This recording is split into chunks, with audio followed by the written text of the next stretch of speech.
NFT Business, c'est le podcast qui parle de NFT, mais surtout de la façon dont ils vont impacter votre business. Notre podcast vous aide à comprendre les défis et à saisir les opportunités, car oui, ce nouveau monde a besoin d'entrepreneurs comme vous. Nos invités sont des bâtisseurs, ceux qui construisent les entreprises de demain. Je suis Claudia Loma, experte en transformation des médias, et je présente ce podcast avec Benjamin Boutin-Spark, artiste et consultant NFT. Oui, aujourd'hui notre invité est Thibault Launay, le CEO d'Exclusible. Exclusible, c'est une plateforme qui développe des expériences NFT dans des univers virtuels qu'on appelle les fameux métavers, et spécifiquement dans l'univers du luxe. Et ce qui est vraiment dingue avec Exclusible, c'est que cette plateforme vend des maisons et des îles virtuelles pour des sommes très importantes, et ça nous plonge d'ailleurs directement dans le concept de la propriété digitale. Alors Thibault a 32 ans et connaît une réussite fulgurante, car on ne parle que de ces événements dans la planète NFT. Et dans toute la presse, Thibault, on ne parle que de toi et de ta plateforme NFT. Donc Thibault, on a lu beaucoup de choses. On a passé notre soirée à préparer ce NFT. On était bluffés en fin de soirée d'ailleurs. Moi, j'ai pas beaucoup dormi. Je me suis dit, mais comment a fait ce type ?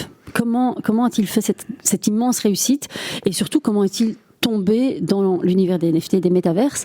Donc, si tu pouvais nous planter le décor et nous expliquer qui tu es, et surtout donner de la force et de l'impulsion à nos auditeurs, ça serait super. Bonjour à tous les deux. Alors, merci de me recevoir aujourd'hui.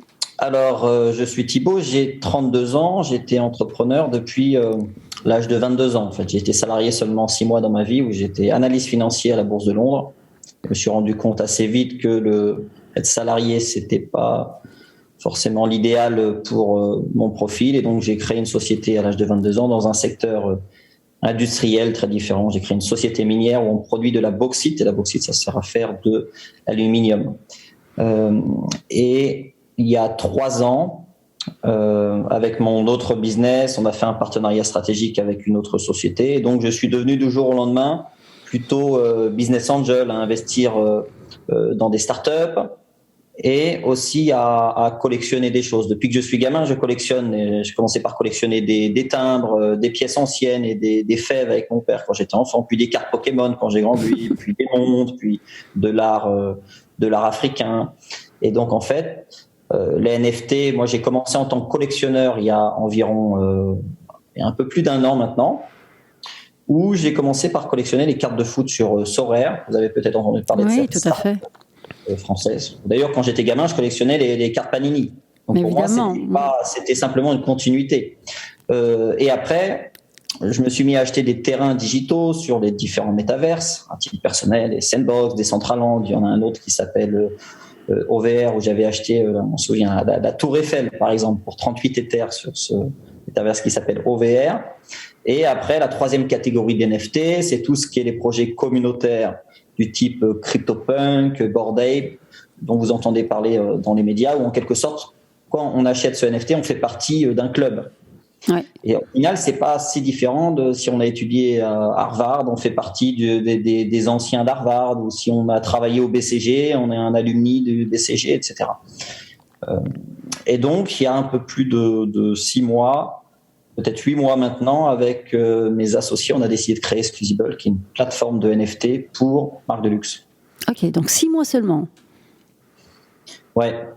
Maintenant, on est en février, donc peut-être 8 mois, et avec des associés avec des profils variés. Donc moi, j'ai un profil d'entrepreneur, et mon associé Olivier, lui, a fait presque 20 ans dans le luxe. Il était dans le groupe Richemont, il a fait 11 ans chez Cartier, et mon CTO a un profil très tech et blockchain. Oui, le positionnement a tout de suite été dans le luxe. Hein. Exclusible, d'ailleurs, j'imagine que c'est un mélange de incroyable. Enfin, c'est de exclusif et collectible.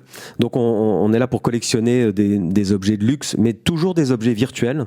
Ce qui est intéressant parce que encore aujourd'hui, je pense que l'industrie essaie d'adapter le physique et le digital en même temps, alors que vous êtes directement allé dans du virtuel, dans du digital pur, et en plus directement sur des plateformes, des métavers, quoi, comme The Sandbox, par exemple. Donc c'était un pari immense, enfin, très audacieux, parce qu'aujourd'hui, ok, on en parle, mais enfin l'année dernière, c'était totalement pionnier à l'époque. Hein. Oui, on nous a pris pour des fous. J'ai dit à mes parents, alors je vais vendre des produits digitaux sur Internet de marque de luxe. Ils m'ont dit, mais je ne comprends pas. On peut acheter une photo d'un sac à main ou des photos de chaussures. Et donc, ça prend du temps à expliquer, éduquer les gens. Alors, ça peut être, on est digital first, mais parfois, ça peut être lié à un produit physique. Si je prends l'exemple, là, on collabore avec le projet NFT de Asprey et Bugatti. Donc, Asprey, marque et Bugatti, la marque de voiture. Ou par exemple, quand on achète le NFT, on reçoit chez vous une sculpture de la voiture noire, qui est une voiture de Bugatti. Parfois, c'est des produits 100% digitaux qui peuvent avoir une utilité. Par exemple, ça peut être un filtre Snapchat. Ça peut être un produit que vous utilisez sur votre Apple Watch. Ça peut vous inviter à des événements. Par exemple, on organise des concerts dans le métaverse. On co-organise la Fashion Week dans le métaverse. Mais là, on a déjà sauté une étape. Là, tu es déjà dans ce que tu fais aujourd'hui. Revenons un peu en arrière. Donc, il y a 8 mois, tu décides de t'associer. Ce qui serait intéressant, c'est on a compris que tu misais sur l'avenir, donc tu plonges dans cet univers. Mais comment, entre il y a 8 mois et aujourd'hui, tu arrives à concrétiser tout ce que tu as réalisé, donc des villas, je crois qu'il y en a 150, des îles, 25 je pense. Alors, concrétiser c'est une chose, mais toi tu arrives à les concrétiser, à communiquer et à les vendre en 5 heures, enfin en une fraction de seconde. Donc ça veut dire que soit tu avais une communauté au départ, soit tu l'as construite en parallèle de ton business, ce qui est quand même incroyable parce que 8 mois c'est rien, c'est le temps d'une grossesse. Oui. Alors au tout début, sachant que le projet, on a dû s'adapter à l'environnement. Au tout début, ce qu'on voulait faire, le constat, c'était qu'aujourd'hui, 95% des volumes des NFT, c'est sur une plateforme qui s'appelle OpenSea. Oui. Et OpenSea, c'est une sorte de eBay. On s'est simplement dit que ça n'a pas de sens. Une marque de luxe ne vendrait pas un produit sur eBay. Une marque de luxe vend un produit sur farfetch.com ou net-à-porter.com. Oui. On s'est dit, on va créer le OpenSea du luxe ou le Farfetch des NFT. Et donc, au début, on était naïf. On s'est dit, en 2 mois, on va signer un Gucci, un Dior, un Chanel ou un Hermès. Et puis, on a parlé avec 140 marques et on s'est rendu compte que signer des grandes marques, ça prend du temps. C'est pas si facile quand on est une start-up. Et donc, au bout de 3 mois après le lancement, on s'est dit que si on attendait de signer une autre marque, ça allait peut-être prendre des années. Et donc, comme proof of concept, il fallait dans un premier temps faire notre propre NFT, qui était une sorte de carte de membre. On a créé 3000 NFT exclusible. Et ce NFT, on peut le voir comme une carte printemps en Galerie Lafayette 3.0 où vous auriez certains avantages, mais comme si cette carte était à la fois limitée, il n'y en a que 3000, et que vous pouvez la revendre. Et donc en 48 heures, on a vendu ces 3000 cartes à 0,2 Ether, donc ça représentait 2,4 millions de dollars à l'époque. Et donc ça a permis de créer une communauté. Et donc aujourd'hui, quand on signe des marques et qu'on lance des projets NFT, on donne une priorité à cette communauté. On dit voilà, tous ceux qui ont la carte de membre VIP peuvent acheter ce produit en priorité. Vous pouvez éventuellement avoir une réduction. Si on fait un événement à Paris dans la vie réelle, il faut absolument cette carte de membre. Si on fait un concert dans le métaverse, vous entrez gratuitement au concert grâce à cette carte de membre. Et donc ça, c'était le point de départ pour créer cette communauté. Et aujourd'hui, on a 50 000 adresses email, 47 000 personnes sur Twitter et 22 000 sur Discord. Oui, on voit ces NFT qui sont disponibles d'ailleurs sur OpenSea, entre autres. Mais bon, OpenSea, c'est vrai que c'est pratique pour distribuer largement des grandes collections de NFT. C'est aussi une place de marché qui se positionne comme second marché. J'ai l'impression qu'on lance des collections sur ses propres plateformes, mais ensuite les collectionneurs revendent sur OpenSea parce que c'est là que ça se passe finalement. Oui, alors OpenSea, c'est...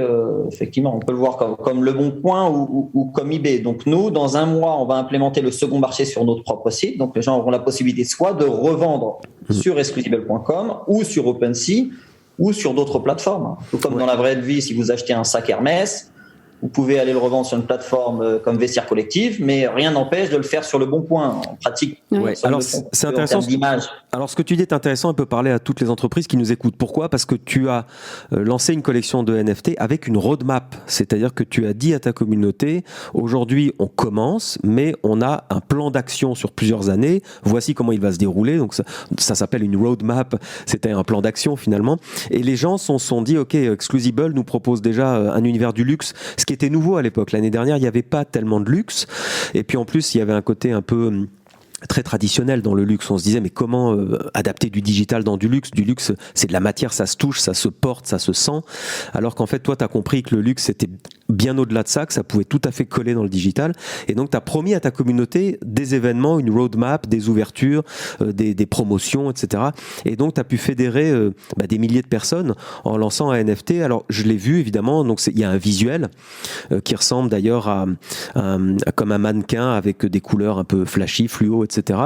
Donc, ça attire l'œil, mais c'est toujours plus ou moins le même visuel, hein, je crois. Donc, en fait, c'est vraiment l'histoire d'une carte de membre. À la limite, peu importe ce que la carte affiche, mais on fait partie de la communauté. Donc la roadmap est en train d'être suivie, c'est-à-dire que vous aviez promis des objets dans le virtuel et ça y est, vous délivrez finalement la roadmap comme prévu. Mais je pense que vous avez dépassé vos objectifs, non ? Ça va un peu plus vite que prévu.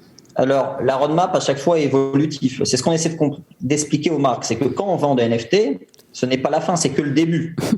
Donc à partir du moment où on a vendu les NFT, qu'on a une communauté, la communauté s'attend à toutes les semaines, on voit un tweet, un post sur Instagram ou quelque chose. Ouais.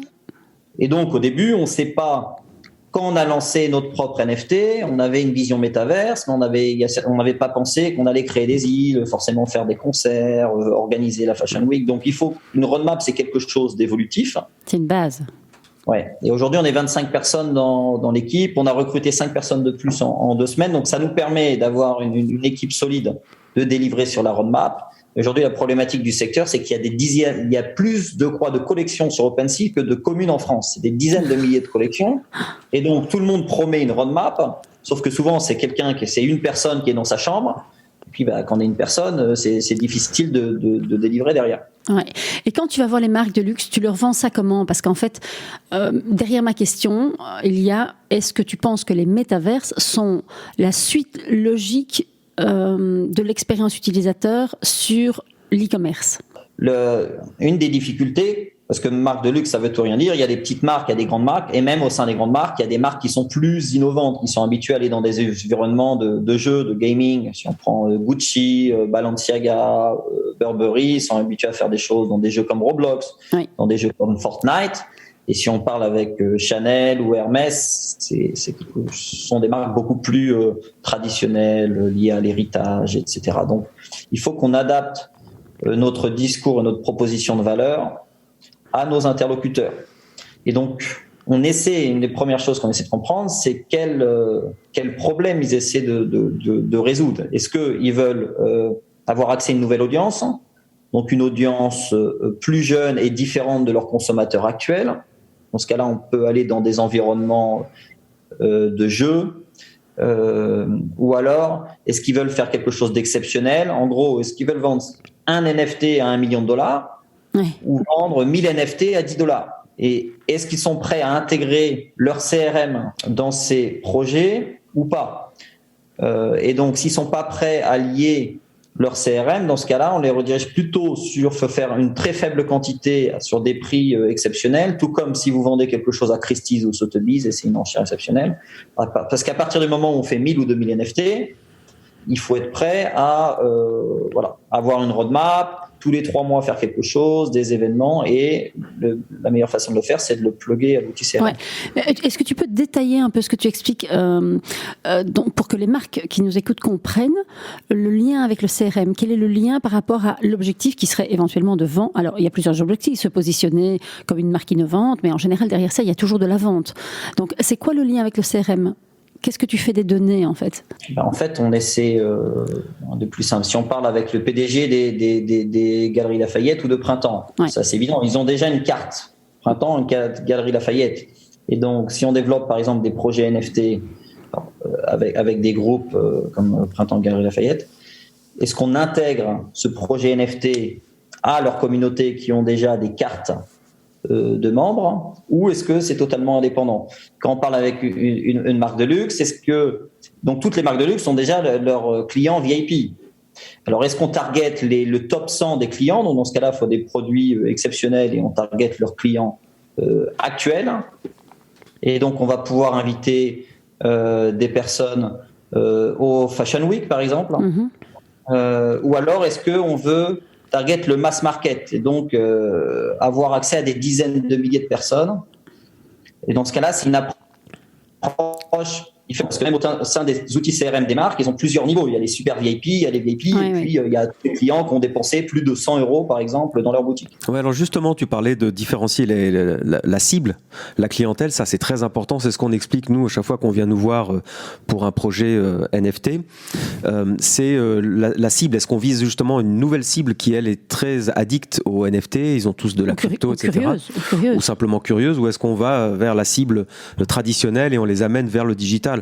Mais si on parle vraiment du digital, nous, ce qui nous a marqué, et je pense que ce qui a marqué tout le monde, c'est cette omniprésence dans The Sandbox, qui est un métavers maintenant qui est assez réputé, parce que depuis que Snoop Dogg fait ses concerts et a bâti sa villa dans ce métavers, donc qui est une sorte de grand espace virtuel où on peut à la fois jouer, se divertir, apprendre, construire des choses. Donc tu as une relation très forte avec The Sandbox, dont on parle beaucoup parce qu'il y a Sébastien Borgé qui est à l'origine de ce projet, qui est aussi français. Est-ce que tu as une relation privilégiée avec Sébastien Borgé, donc avec Sandbox? Comment ça se passe? Parce qu'on sent qu'il y a un partenariat très fort et on sent qu'il y a deux volontés parallèles de faire monter ce système face au grand public. Ce qui va être intéressant de comprendre pour vos auditeurs, c'est qu'il y a deux types. Enfin, le métavers, ça veut tout rien dire. Le métavers, c'est une somme de jeux. Et il y a des jeux qui sont centralisés, du type Fortnite ou Roblox. Certaines personnes vont dire que ce sont des métaverses et d'autres qu'on ne peut pas vraiment appeler ça des métaverses puisque c'est centralisé. Donc, c'est-à-dire que c'est dans un écosystème fermé. Si j'achète quelque chose sur Fortnite, je ne peux pas le vendre en dehors de Fortnite. Oui. Et ensuite, il y a tout ce qui est métaverse décentralisé. Les deux plus gros aujourd'hui sont Decentraland et Sandbox. Nous, on fait des activations, on développe des projets sur les deux. Donc, on co-organise la Fashion Week dans Decentraland fin mars. On a organisé un concert dans Decentraland c'était vendredi soir, mais on a fait un concert le mois dernier sur Sandbox. Effectivement, Sandbox, on parle beaucoup de Sandbox parce qu'ils ont levé 93 millions de dollars. Je crois ils ont 200 personnes dans leur équipe et c'est connu en France parce que effectivement Sébastien est français. Et donc à l'origine, moi je ne connaissais pas Sébastien, donc on a commencé. C'est ça qui est intéressant avec le métavers, c'est que n'importe qui peut aller acheter un terrain dans Sandbox. Tout comme dans la vraie vie, vous pouvez acheter un terrain dans une commune sans connaître le maire.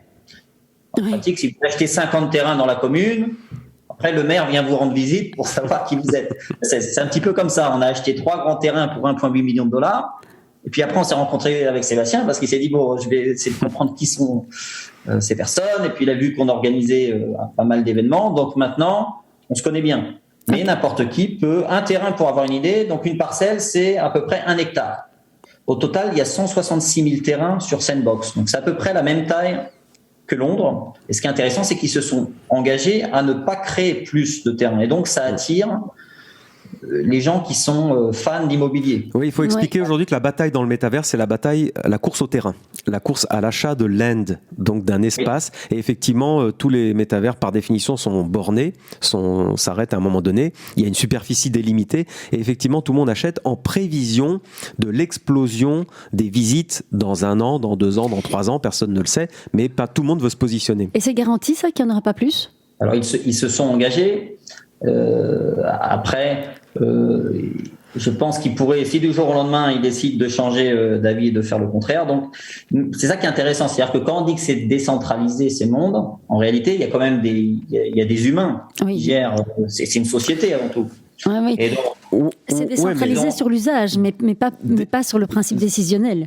Non, mais c'est décentralisé parce que tu précises, mais je précise à ceux qui nous écoutent, c'est parce que c'est installé sur la blockchain Ethereum. C'est ça qu'on appelle décentralisé. Ça veut dire que tout ce qu'on va acheter comme actifs digitaux dans The Sandbox pourrait être transporté dans d'autres métavers, pour être revendu sur OpenSea, pour être revendu dans plein de places de marché. C'est ça la décentralisation, c'est qu'on est totalement dans un monde ouvert en fait, et concurrentiel. Voilà, et qu'on peut vendre le terrain que vous achetez, vous pouvez le vendre ailleurs, et on peut, par exemple, on organise un concert dans Decentraland, on peut faire même un concert à Paris. Et ce qui est important, c'est le wallet. Le wallet, c'est ce qui fait l'intercompatibilité entre tout ça. Donc, par exemple, on peut faire un événement à Paris, et on va dire, on invite gratuitement tous ceux qui ont une villa ou une île dans Sandbox, et tous ceux qui sont venus au dernier concert qu'on a organisé dans Decentraland. Et donc, c'est ça la décentralisation, alors que si vous achetez quelque chose dans Fortnite, vous êtes bloqué dans ce monde, dans cet écosystème, et vous pouvez pas. C'est les fameux skins. Beaucoup plus de liberté. Oui, les skins de Fortnite que les jeunes achètent, mais ils sont obligés de se les échanger au sein même du jeu Fortnite. Oui, mais moi j'aimerais revenir sur le nombre de terrains, parce que ça impacte quand même la valeur du terrain sur la longueur. C'est un peu le même principe que le Bitcoin. On sait qu'il y en a 21 millions et c'est terminé, il n'y en aura pas un de plus. Et c'est ce qui fait la dynamique de l'inflation ou de la déflation. Et donc là, même chose sur le terrain. S'il s'est engagé à ce qu'il n'y ait pas plus de terrain, alors il y a une notion de sécurité sur la valeur de ce qu'on achète. On sait que ça ne va pas être dévalorisé à un moment donné. Donc, moi j'ai une question. Quand tu as acheté ces 3 terrains, est-ce que tu savais ce que tu allais en faire ? Alors, on a acheté les 3 terrains. On avait des idées, mais quand on a acheté les 3 terrains, par exemple, on savait pas qu'on allait faire 25 îles. On savait qu'on allait d'abord faire le Exclusible Luxury District comme premier projet, les 150 villas, la galerie d'art, un centre commercial avec des boutiques. On a d'ailleurs ouvert le siège du BCG, par exemple, du Boston Consulting Group, et qu'on accompagne des marques pour ouvrir des boutiques. Et là, par exemple, le 3e terrain qu'on a, on a le plus gros terrain à côté de Snoop Dogg dans le métaverse. On ne sait toujours pas exactement ce qu'on va faire. Ok. Donc en fait, c'est un peu ton business développement qui définit. Je m'exprime. C'est un peu. Tu vas démarcher les clients de luxe. Tu identifies leurs besoins et leurs attentes. Et en fonction de ça, tu développes un projet parce que tu as déjà le terrain. C'est un peu ça ? Alors on est opportuniste. Par exemple, on a vendu ces 25 îles et parmi les acheteurs des îles, il y a 2 joueurs de foot. Il y a Marco Verratti qui joue au PSG, il y a Coman qui joue en équipe de France, Bayern de Munich, il y a Stan Wawrinka qui joue au tennis, Ana Ivanovic, etc.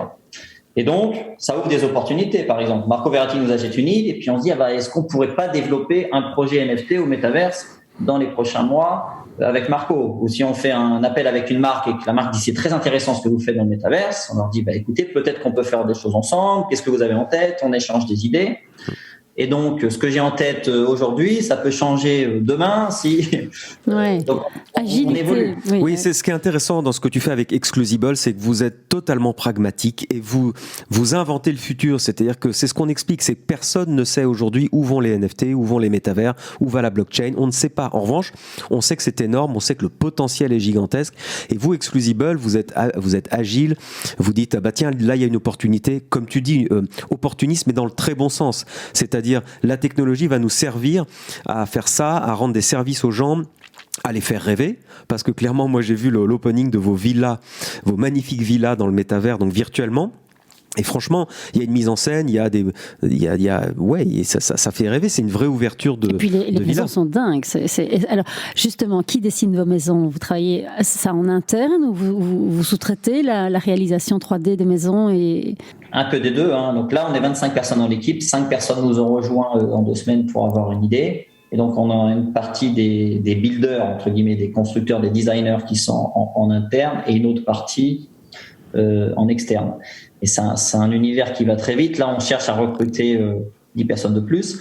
Et en effet, la particularité d'Exclusible, c'est on essaie d'être agile et flexible. Mm-hmm. Il y a d'autres, ça c'est de par notre nature d'entrepreneur, il y a d'autres entrepreneurs qui auraient pu dire, nous, Exclusible, c'est une plateforme de NFT pour marque de luxe, mais on va rester sur ce modèle de vendre des NFT. Nous, on s'est rendu compte, quand on a des discussions avec les marques, depuis que Facebook a changé de nom pour s'appeler Meta, il y a 3-4 mois, maintenant, si vous avez une discussion avec Balenciaga, vous parlez avec un Head of Metaverse, LVMH. Pareil. Donc, en fait, 70% des discussions avec les marques, maintenant, c'est le Metaverse. Et en réalité, il y a un lien très proche, puisque on voit le NFT comme le produit et le Metaverse comme l'expérience. Et dans la vraie vie, par exemple, si vous voulez acheter un sac Gucci, soit vous allez sur farfetch.com ou gucci.com, donc vous achetez le produit, c'est l'équivalent d'acheter un NFT sur Exclusible, ou alors vous allez dans la boutique Gucci pour avoir l'expérience, parler, avoir des conseils, peut-être qu'on va vous donner un verre, vous allez peut-être être invité à un événement dans une boutique. Et donc on essaie de lier les deux, le produit et l'expérience. Si vous achetez tel NFT, vous êtes invité à un concert. Thibaut, quand tu dis que vous engagez 10 personnes, et en même temps tu parles dans la même phrase des head of Metaverse, alors que finalement c'est très... on est très tôt pour avoir des spécialistes du métaverse dans les grosses industries du luxe. Quel genre de profil est-ce que tu engages? Et après, la seconde question, c'est les spécialistes métaverse dans ces grosses boîtes, c'est quoi leur parcours? Ils viennent d'où? C'est quoi aujourd'hui Head of Metaverse? Par exemple, c'est marrant parce qu'en ce moment, on est en train de recruter une équipe métaverse, mais ça n'existe pas. Il n'y a pas de master métaverse, de licence métaverse, il n'y a pas de formation métaverse. Donc, on essaie de réfléchir quel type de profil il nous faut. Et en fait, une expertise métaverse, ça n'existe pas puisque c'est tout nouveau. Donc, on essaie plus de réfléchir, est-ce qu'il nous faut un profil commercial ou il nous faut un profil technique?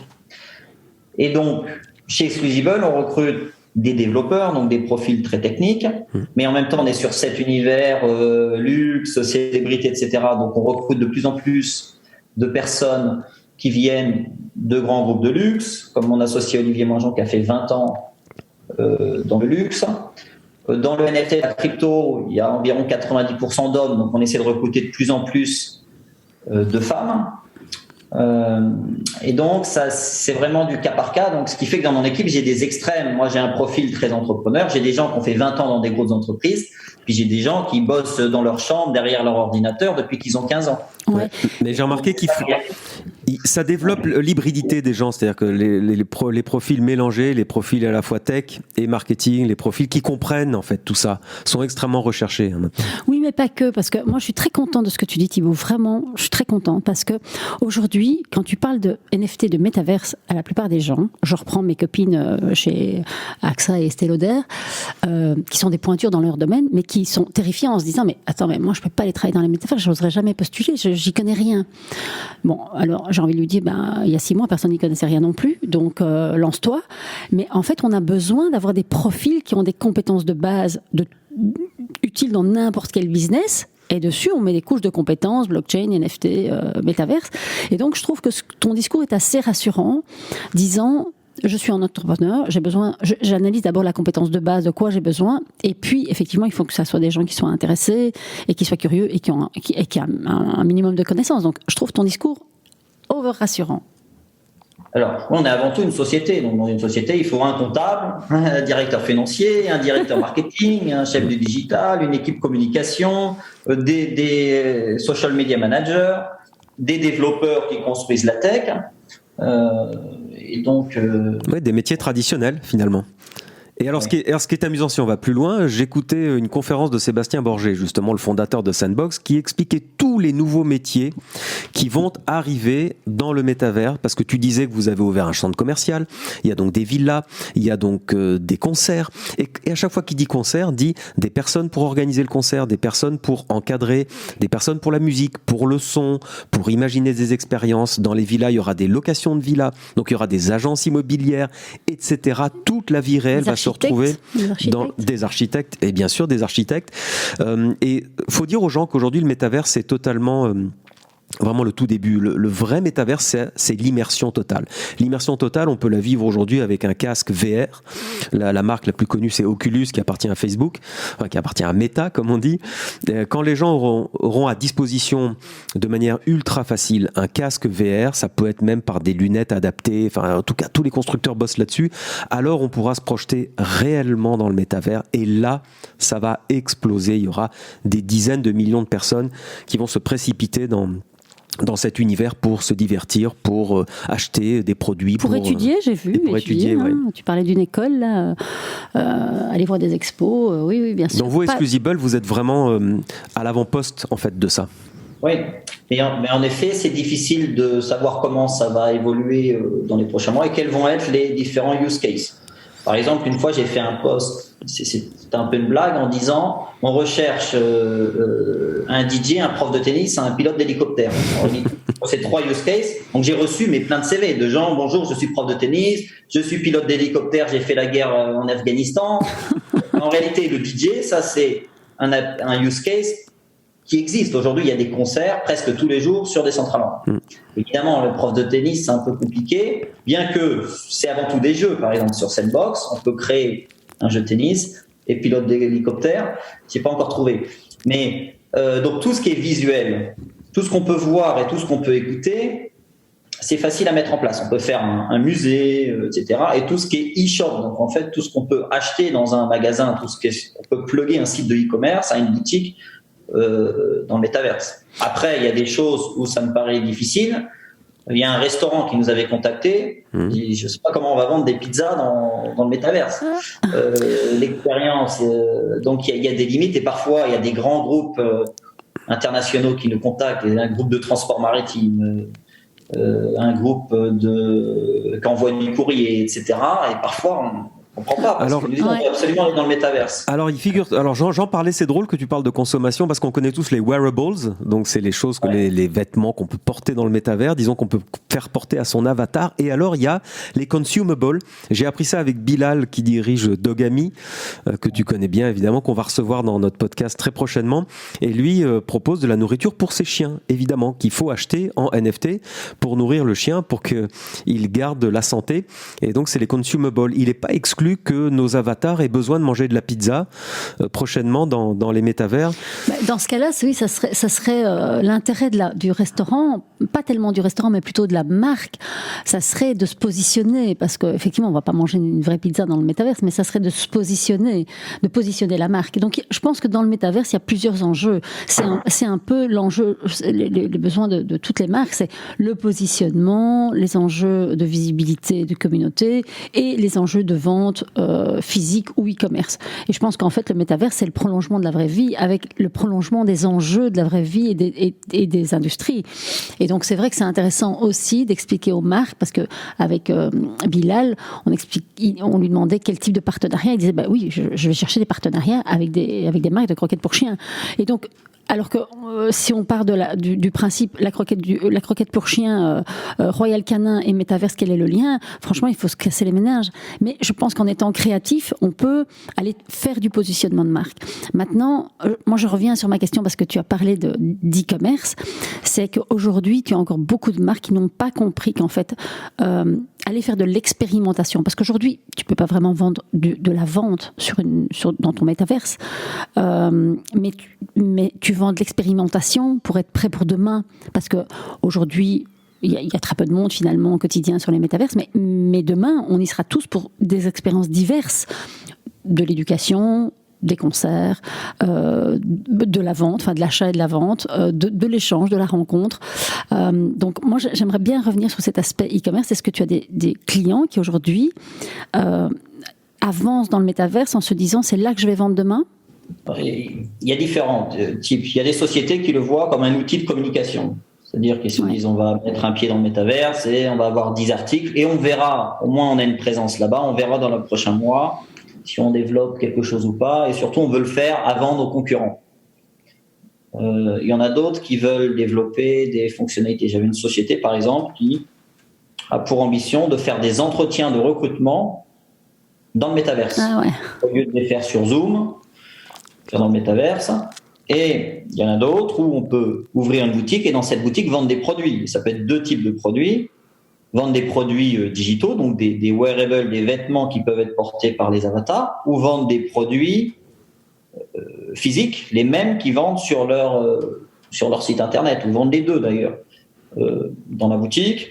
Et après, il y a d'autres sociétés qui le voient comme une façon d'organiser des événements. Aujourd'hui, si vous voulez organiser un événement dans votre boutique à Paris, il y a le Covid, les gens voyagent moins, donc il y a certaines marques de luxe qui nous disent qu'un des problèmes, par exemple, c'est que la clientèle chinoise ne vient plus à Paris à cause du Covid. Et donc, l'avantage du métaverse, c'est qu'évidemment, il n'y a pas besoin de passe Covid, mais qu'on peut avoir les gens du monde entier. Et dans la boutique, par exemple, on peut avoir que 100 personnes. Dans le métaverse, on peut inviter 50 000 personnes. Oui. Donc, soit ils ont en tête d'inviter leurs clients actuels, ou soit ils se disent on va inviter une nouvelle type de clientèle. Oui. Mais pour ça, je reviens sur la communauté, parce que je pense qu'on en discute chaque fois dans les podcasts, c'est qu'aujourd'hui, nous, on est contactés régulièrement par des gens qui ont des projets NFT, mais qui ne pensent pas à développer forcément une communauté ou qui ne pensent pas à la puissance de la communauté.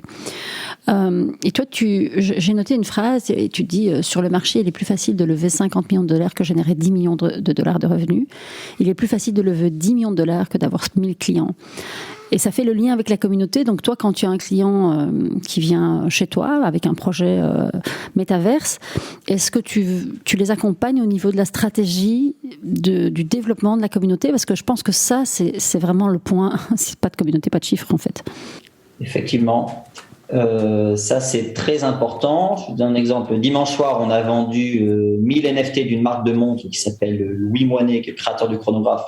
Ah oui, on a vendu en 7 minutes 1000 NFT à 0,2 Ether. Et c'est avec zéro marketing.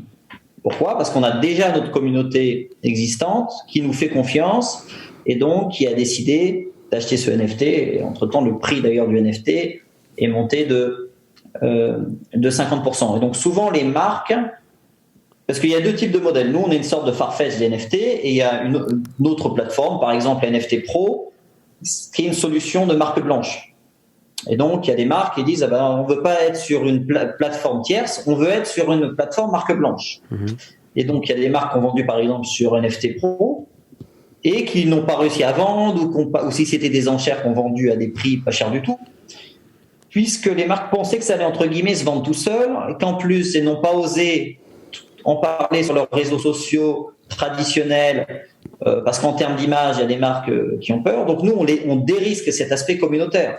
On dit aux marques, si vous vendez chez nous, on a déjà les acheteurs. Vous êtes sûr à 100% de vendre. Et c'est ce qui fait la force aujourd'hui d'un Farfetch. On pourrait dire que Gucci, ils peuvent vendre sur Gucci.com leur sac à main. Mais sauf qu'ils en vendent beaucoup plus sur Farfetch.com puisqu'il y a beaucoup plus de visiteurs là-bas. Ouais, donc c'est toujours la stratégie du trafficking, quoi.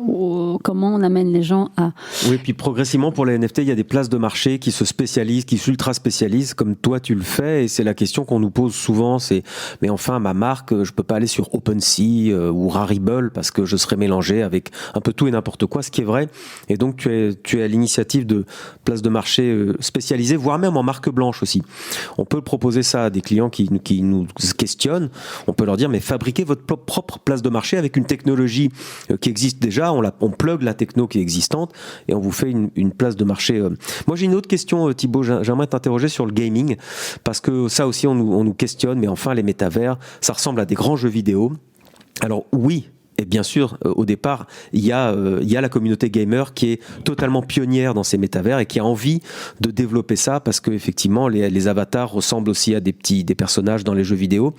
Bien sûr que le gaming va être très important. Tu parlais de Burberry ou Vuitton qui ont fait des skins pour des jeux vidéo. Donc, ils ont complètement compris que le jeu vidéo, c'est énorme. D'ailleurs, je rappelle aussi que l'industrie du jeu vidéo, c'est plus important que l'industrie du cinéma et l'industrie de la musique à se mélanger. Donc c'est vraiment énorme. Est-ce que tu penses que cet aspect gaming, toi t'es là aussi, tu joues à fond le côté ludique, est-ce que tu penses que c'est ça qui va prendre place vraiment dans tous les métavers, ou est-ce qu'on va revenir sur l'aspect gaming et faire quelque chose de plus traditionnel, je dirais? Alors à mon avis, il y aura les deux, parce qu'il y a certaines marques... c'est-à-dire que même mon père, quand je lui ai montré, regarde Sandbox, il me dit, mais je comprends pas, ça ressemble au Playmobil, on dirait des jeux pour enfants. Sauf que c'est un choix. Déjà, à l'origine, Sandbox, c'est des gamers qui ont créé quelque chose. Donc, c'est des gamers qui ont créé un produit pour des gamers. En réalité, la dernière fois que j'ai parlé avec Sébastien Borgier, fondateur de Sandbox, il m'a expliqué que du jour où Snoop Dogg est allé dans Sandbox, il y a eu un petit tournant où du jour au lendemain, c'est devenu... comme on dit en français, mais on dit mainstream, donc c'est devenu, entre guillemets, pour tout le monde. Et donc, du coup, rien que ces 10 derniers jours, il y a AXA qui est parti dans Sandbox, il y a Gucci, nous on a ouvert le siège BCG, il y a le groupe Casino, il y a Carrefour. Lidl Ah, je sais pas, bien oui. Oui, c'est qu'on est loin du luxe, mais ça envoie un sacré message. Ouais.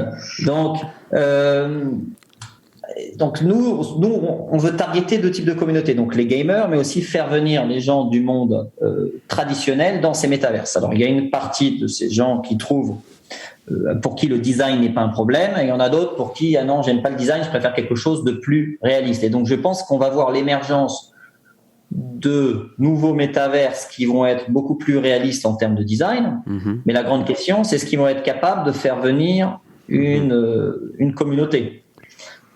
Parce qu'au final, les boutiques virtuelles ou les musées virtuels, ça n'a rien de nouveau. Il y a beaucoup de marques où on peut visiter, avoir la boutique qui est exactement la même que dans la boutique qu'ils ont dans la vraie vie. Mais je suis pas sûr que ce soit un grand succès. Et pour que les gens restent dans le métaverse, il faut soit organiser un événement, soit il faut que ce soit fun, soit il faut un play to earn, et donc même si c'est pas fun, il faut gagner quelque chose, ou soit il faut un jeu qui soit sympa. Oui, en tout cas, il faut une expérience. Ouais, c'est intéressant ce que tu dis. J'y avais pas pensé que finalement, quand on fait un univers virtuel qui ressemble totalement et complètement à la vie réelle, alors peut-on vraiment parler d'une expérience, effectivement? Mais ça dépend pourquoi. Parce que imagine demain, tu as une marque de cosmétiques. Qui vient chez toi et qui veut acheter un land ou une maison, voilà, une villa, pour faire de l'expérience client. On sait que les marques de luxe beauté ont un gros problème, c'est le choix du fond de teint, et aujourd'hui elles ont des applications où tu peux scanner ta peau, etc. Mais là, tu as besoin d'un environnement hyper réaliste pour voir comment tu vas être maquillée. Tu peux pas te regarder comme un avatar qui est loin de ta réalité si tu dois faire ton choix de maquillage. Donc, je dirais que l'environnement esthétique, esthétique, dépend de l'objectif et de l'usage. Si c'est pour prolonger dans 2 ans l'expérience e-commerce d'une marque de luxe en beauté, je pense qu'il faut des environnements très très réalistes. Je ne sais pas ce que tu en penses. D'accord. D'ailleurs, il y a une start-up française qui s'appelle Stage 11, donc Stage 11, et ils sont en train de développer. Alors, ça va être beaucoup lié aux événements et aux concerts, mais avec des avatars qui ressemblent. Ils ont fait une collaboration avec David Guetta et Snoop Dogg, si vous allez sur leur site internet. C'est-à-dire qu'on voit même les points noirs sur la peau de l'avatar tellement c'est détaillé. Donc, effectivement, il va y avoir un ensemble de métaverses. Tout comme aujourd'hui, il y a un ensemble de réseaux sociaux. Il y a TikTok, il y a Snapchat, il y a Instagram, il y a Facebook, il y a Twitter. Et c'est des use cases différents. Oui. Sans compter qu'il y aura de la réalité augmentée. Je pense qu'avec le développement des nouveaux smartphones, des nouvelles lunettes smartphones, etc., on pourra se projeter en réalité augmentée. C'est-à-dire qu'on verra la vraie vie, mais avec des images virtuelles en 3D qui s'imprimeront devant la vraie vie et qui pourront faire une sorte d'un métavers hybride entre la vie réelle et la vie virtuelle. Mais encore une fois, il y a différents environnements. Si tu as un environnement pour faire des réunions et pour remplacer Zoom, je doute qu'on puisse le faire avec des avatars qui sont loin de notre réalité, puisqu'il y a quand même la connexion entre les gens. Elle se fait aussi par le non-verbal, l'expérience des expressions, etc. Donc je pense que ça dépend de l'objectif et de ce qu'on va y faire. On a le même débat. Par exemple, rien que dans Sandbox, quand on construit une maison, on se dit, est-ce qu'on construit une maison qui ressemble à une maison dans la vraie vie, ou est-ce qu'on construit une maison qui pourrait jamais être construite dans la vraie vie parce qu'on n'a pas les mêmes contraintes et limites techniques. Est-ce que ça ne dépend pas de à qui tu la vends? Parce que j'ai lu quelque part qu'aujourd'hui tu ne vendais pas en tout cas à des gens qui avaient moins d'1 million d'abonnés sur Twitter ou Instagram. Donc ça veut dire que ces gens-là n'ont pas les mêmes besoins que si tu vends une villa pour un musée ou pour un particulier qui n'a pas 1 million de followers sur. Voilà, je pense que c'est le client aussi qui détermine le niveau d'exigence de la maison. Est-ce que c'est une maison surréaliste? Est-ce que c'est... D'ailleurs, je t'avais envoyé sur LinkedIn, il y a un architecte belge qui fait des maisons incroyables qui s'appelle Renaud de Genève. Tu dois aller voir ce site. Et quand tu regardes ces maisons, tu as presque l'impression d'être dans un métaverse, à part que tu es dans une vraie maison. Ça vaudrait la peine que tu ailles voir. Mais donc oui, je pense que ça dépend du client, quoi. Qu'est-ce que tu en penses? Ça dépend de la cible. Et nous, notre première mission, c'est de faire venir 1 million de personnes dans les 2 ans sur tout ce qui est NFT et métaverse. Et on pense que c'est plus facile de convaincre mon père et ses amis en lui montrant, regarde, c'est une maison qui ressemble à quelque chose de la vraie vie, parce que c'est quelque chose où ils vont arriver à se projeter, se dire, ok, ce quartier dans Sandbox, c'est l'équivalent des Champs-Élysées, et il y a une maison qui est de tel ou tel style, plutôt que de faire une maison très originale. Alors là, on target plus le marché des gamers, mais on a eu le même. D'ailleurs, un truc intéressant, on a fait un vote avec la communauté. On leur dit, comme moyen de transport dans le métaverse, est-ce que vous voulez une voiture, une supercar exclusible, ou est-ce que vous voulez un dragon, comme Harry Potter, etc. Et donc, 80% des gens ont choisi une voiture. Alors qu'au final, un dragon qui vole, ça peut être plus fun. Mais les gens ont besoin d'être liés à quelque chose de réel, parce que c'est avant tout aussi un statut social. Oui. On dit aux gens, voilà, j'ai ma vraie maison, j'ai aussi une maison dans le métavers, j'ai ma vraie voiture, j'ai aussi une voiture dans le métavers. Les gens souvent recherchent des parallèles avec la vraie vie. Oui, et puis c'est rassurant. Il y a ça dans les avatars aussi, puisqu'il y a beaucoup des métavers, enfin des environnements virtuels qui proposent comme avatar des dragons ou des animaux. Et ça, moi, ça m'amuserait beaucoup d'être représenté par un animal dans le métavers, mais effectivement, 80% des gens choisissent non seulement un avatar humain, mais en plus un avatar qui leur ressemble dans la vraie vie. Donc, moi-même, quand je choisis mon avatar, quand j'ai mon casque Oculus, j'ai tendance à enlever les cheveux parce que j'ai pas de cheveux, donc je veux que mon avatar me ressemble, et c'est assez étonnant. D'ailleurs, par rapport à la vraie vie, je voulais t'interroger sur l'immobilier, parce que c'est par là que le métavers est en train de se développer très fortement. On parlait des territoires que tu avais achetés, donc des lands. Maintenant, les lands, on peut les louer. Je crois même qu'il y a des agences immobilières qui s'installent, qui louent leur land pour des événements, type des concerts. Est-ce que toi, tu crois beaucoup à ça? Est-ce que tu penses que c'est par l'immobilier que ces environnements vont se développer? Oui. Aujourd'hui, la moitié de nos acheteurs, disons de nos gros clients, ce sont des investisseurs immobiliers, notamment des family office, des familles françaises qui ont des gros portefeuilles immobiliers. Ouais. Et on leur dit pourquoi vous n'investissez pas, par exemple, 1% de votre portefeuille immobilier, au lieu de faire de l'immobilier à Paris à 3% de rendement, vous investissez une petite partie de votre portefeuille. Évidemment, c'est beaucoup plus volatile. Ça peut faire x10 ou vous pouvez perdre 80%. Mais non seulement c'est fun et ça diversifie votre portefeuille et c'est l'avenir. Et on s'aperçoit que c'est assez facile en fait de convaincre les gens, même parfois des gens qui détestent le Bitcoin, le type de profil qui adore l'immobilier, qui préfère l'or tangible plutôt que le Bitcoin, mais qui sont convaincus par le fait que tout simplement les jeunes passent 8 heures par jour sur leur écran. Et donc, naturellement, ils ont leur vraie maison, mais ils ont leur second home, donc leur deuxième maison, qui est en fait leur écran. Et dans leur écran, ils achètent des produits digitaux. Ça a commencé avec les avatars etc. Mais une fois qu'on a un avatar, c'est quand même plus sympa d'organiser son anniversaire dans sa maison, dans le métaverse, et même de venir avec son avatar, plutôt que avoir une photo de profil qui, entre guillemets, sert à pas grand-chose. Oui. Tout à fait, tout à fait. Et justement, tu parlais des family office. J'imagine que c'est pas ce genre de profil qui ont acheté tes 25 îles ou tes 150 villas.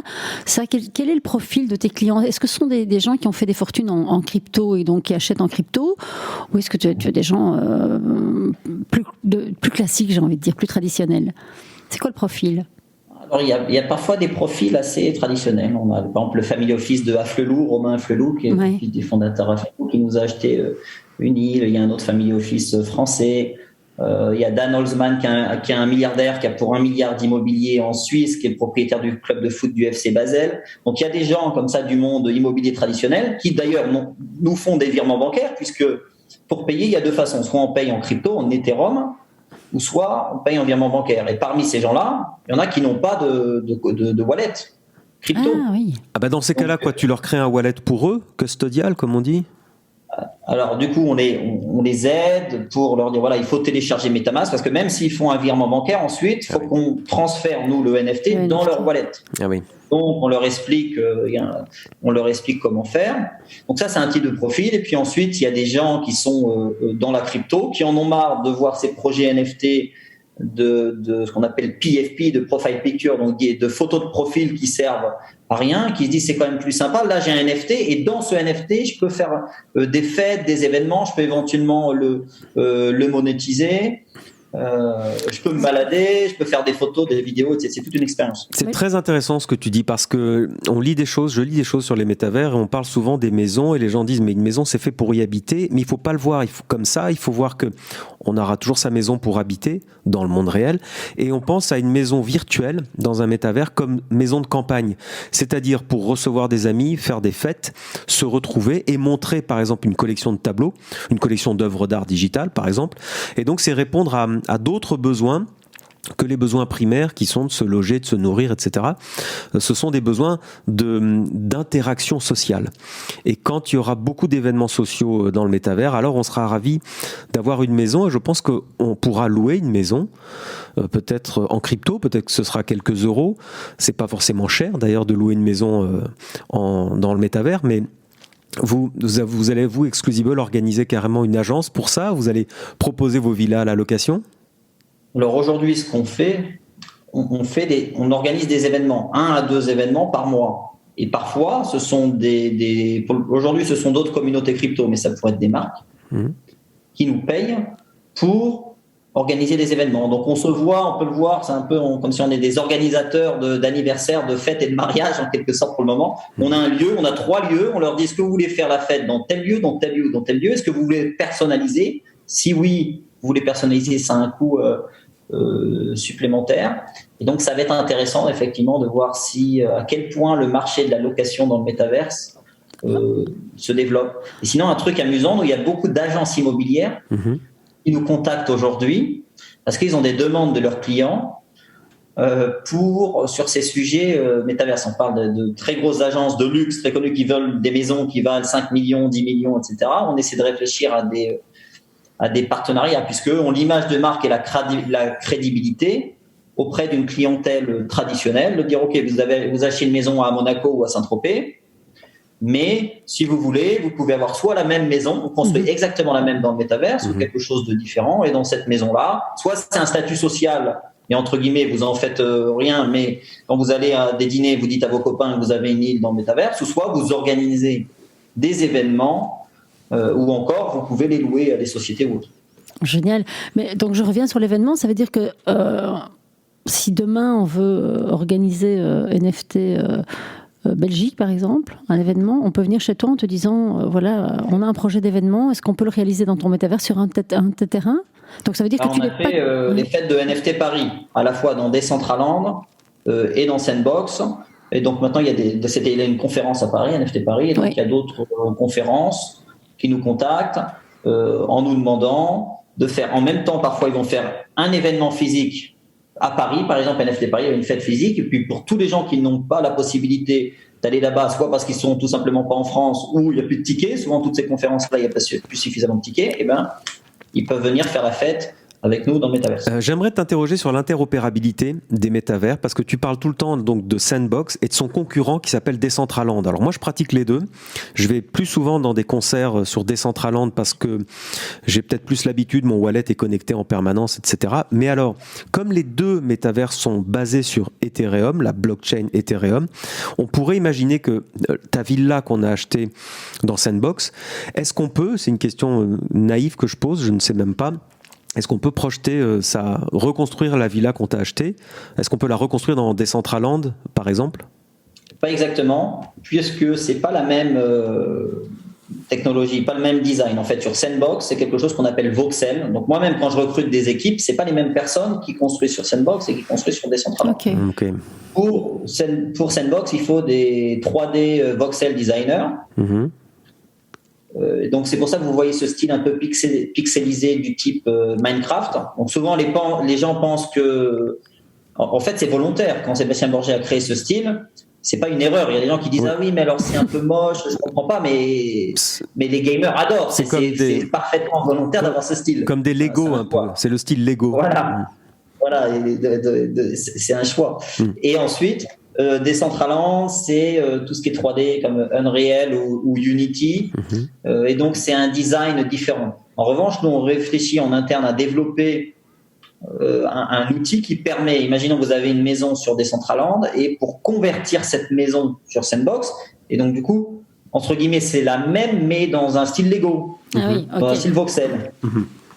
Ok. Donc en revanche, les wearables, donc les objets qu'on achète, qu'on pourrait acheter chez toi. Donc prochainement, j'imagine un sac à main, des baskets, des vêtements. Là, on peut les transporter sur d'autres plateformes finalement. Alors pareil, les avatars et les wearables. Alors on pourrait, nous quand on va lancer des wearables, on va essayer. Quand on achète le NFT wearable, de dire ce wearable est compatible avec Sandbox, donc vous avez un fichier compatible Sandbox, mais aussi un fichier compatible Decentraland, et peut-être puisque c'est aussi un filtre sur Snapchat et c'est quelque chose que vous utilisez sur votre Apple Watch. Donc, c'est plusieurs. Un NFT, ça peut être un ensemble de fichiers. D'accord. Ok, mais moi j'ai une question. Est-ce que mon avatar est lié à un métaverse ou est-ce que j'ai le même avatar qui passe d'un métaverse à l'autre? Donc, aujourd'hui, chaque métaverse a son propre avatar. Ok. Mais j'espère que dans les prochains mois, il va y avoir beaucoup plus de connexions. Je sais qu'ils font souvent des réunions, tous ces différents métaverses, pour voir comment on peut avoir beaucoup plus d'intercompatibilité entre ces différents métaverses. Oui, et même, je pense, pour l'expérience utilisateur, plus de fluidité, pas devoir me connecter chaque fois que j'entre dans un métaverse, que ça soit fluide, que je puisse faire une connexion, rentrer, passer dans un, passer dans l'autre, acheter dans un, utiliser dans l'autre. Il faut que ça soit... oui, une expérience fluide pour qu'il y ait une adoption plus massive. C'est la promesse du Web 3, hein. C'est ça en fait. Il y a beaucoup de startups qui sont en train de créer des outils pour faire des ponts. Par exemple, s'il y a plein de concerts sur Sandbox, Decentraland et d'autres métaverses, vous allez sur un site sur lequel vous avez la liste de tous les concerts sur tous les métaverses, puis vous cliquez sur un bouton et automatiquement ça vous emmène dans tel ou tel métaverse. Ouais. Et donc ça, effectivement, c'est l'objectif. Après, ça demande pas mal de développement, donc ça prend des mois et des mois, mais dans un horizon 2 à 3 ans, je pense qu'il y aura beaucoup plus de connexions. Oui, puis on voit il y a une spécialisation des métavers. Effectivement, je vois que tu as raison. Sandbox, je trouve c'est un fabuleux métavers pour de l'événementiel. Decentraland, je vois qu'il y a beaucoup de casinos et de rencontres amicales, enfin des gens qui se rencontrent. CryptoVoxel, moi j'expose mes œuvres avec une galerie dans CryptoVoxel, qui est un autre métavers qui est vraiment spécialisé dans l'art, dans les démarches artistiques en tout cas. Je sais qu'il y en a d'autres comme Somnium Space. J'ai l'impression que chacun se développe un peu dans sa spécialité, mais oui, l'idée c'est qu'on puisse avoir une expérience partagée. Maintenant, les métavers, ça va prendre de toute façon du temps. Hein. Oui, ça va prendre du temps, et d'un autre côté, j'ai noté moi parce que je trouve que les chiffres, ça fait toujours réfléchir, que la vente des terrains dans le métaverse ont généré 501 millions de dollars en 2021, et rien qu'en janvier, 86 millions de dollars. Donc j'ai envie de dire, c'est le début, et d'un autre côté, c'est quand même des gros chiffres pour un début, donc c'est quand même significatif du potentiel à développer. Oui, donc en tout cas pour les marques, c'est très parlant. Oui, alors après, si vous prenez l'exemple de Roblox aux États-Unis, donc il y a un jeu centralisé pour les adolescents, il y a quand même 42 millions d'utilisateurs par jour, et 30% des utilisateurs changent de vêtements tous les jours dans le jeu. Donc, si vous demandez à un enfant de 12 ans aux États-Unis, est-ce qu'il veut un t-shirt Gucci ou un t-shirt Gucci dans le jeu, la majorité des enfants vont dire évidemment un t-shirt Gucci dans le jeu, puisque le t-shirt physique, dans 6 mois, j'ai grandi, je peux plus le porter. Oui. Mon copain qui est en Chine ou à Dubaï, il va pas pouvoir le voir. Et je peux pas le revendre, le t-shirt, et en plus il va s'abîmer. Oui, ben j'ai un copain qui a des enfants, des ados, qui disait moi, leur âge économisé pour acheter des bonbons, eux ils s'économisent pour acheter des NFT. Je comprends rien, mais c'est un peu ça en fait. C'est vraiment la confrontation des générations. Mais oui, donc c'est chouette que tu parles de chiffres. Et sur Sandbox, on a des chiffres? Alors sur Decentraland, c'est à peu près 500 à 700 000 utilisateurs par mois. Donc c'est tout petit par rapport aux 42 millions d'utilisateurs par jour sur Roblox. Sur Sandbox, là, c'est l'alpha V2. Donc c'est comme si c'est une version test et qu'ils ouvrent progressivement, comme s'ils avaient ouvert à peu près 1% de la map. Donc c'est difficile d'avoir des chiffres puisque tous les mois, là c'est l'alpha V2, puis c'est l'alpha V3. Et c'est en réalité qu'à la fin de l'année ou début de l'année prochaine où tout le monde Sandbox sera ouvert. Donc c'est aussi un pari, à savoir est-ce que du jour où ils vont tout ouvrir, il va y avoir des millions d'utilisateurs et c'est beaucoup plus gros que Sandbox ou non. Mais est-ce qu'ils ont des estimations d'espérance? Ils ont misé sur quoi? Sur Alpha V2 qui s'ouvre dans les prochains jours, il y a 34 expériences ou 35. Chaque jour, il y a une nouvelle marque ou un nouveau partenaire qui lance son expérience et ils espèrent avoir, je pense, 1 à 2 millions de visiteurs pendant cette période. Ouais, ce qui est génial, franchement. Mais en tout cas, oui, c'est super, super intéressant. Thibaut, on va clôturer ce podcast, mais avant, je t'offre la minute promotion. Qu'est-ce que tu dirais aux marketeurs qui t'écoutent, aux directeurs, aux CEO d'entreprise, à tous les gens qui doivent prendre des décisions ou qui vont prendre des décisions et qui sont là, qui écoutent, qu'est-ce que tu leur dirais ?